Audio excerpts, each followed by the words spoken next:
Le Gabon, en forme longue, République gabonaise, est un pays situé en Afrique centrale, traversé par l'équateur, frontalier à l'est, au sud-est et au sud de la République du Congo, au nord-ouest de la Guinée équatoriale et au nord du Cameroun, ancienne colonie française.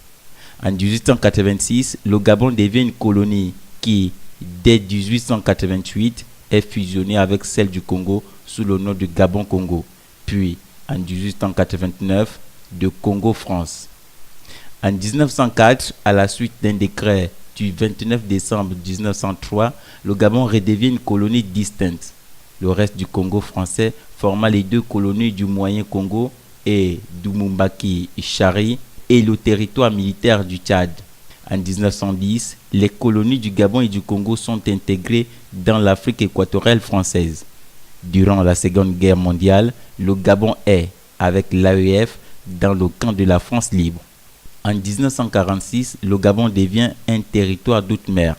Puis, quelques années plus tard, le 17 août 1960, comme la grande majorité des colonies françaises d'Afrique subsaharienne, le Gabon accède à l'indépendance. Si l'indépendance du Gabon est le drapeau vivant de la communauté,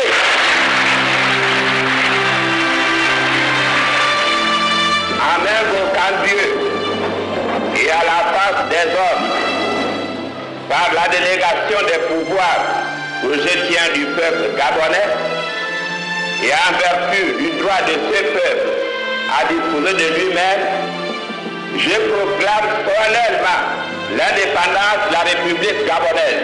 Indépendance contraire au souhait de son premier ministre Léomba qui avait demandé à ce qu'il devienne un territoire d'outre-mer français. Ce dernier en devient le premier président.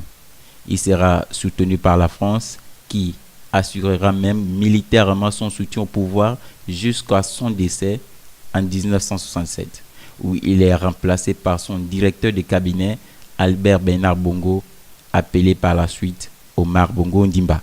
Le président Bongo instaure le monopartisme avec la création du Parti démocratique gabonais.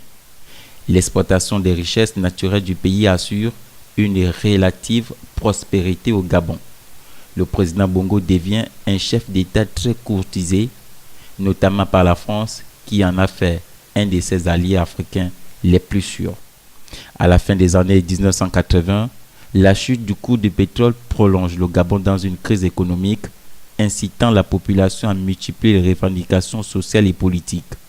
Une conférence nationale pour refonder le pays est ouverte en 1990, qui débouche finalement sur le rétablissement du multipartisme.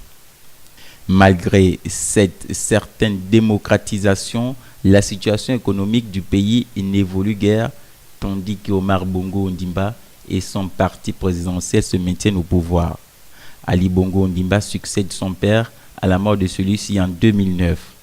Aujourd'hui, c'est donc sous l'ère de ce dernier que le Gabon célèbre ce vendredi le 58e anniversaire de son accession à l'indépendance. Bonne fête à tous.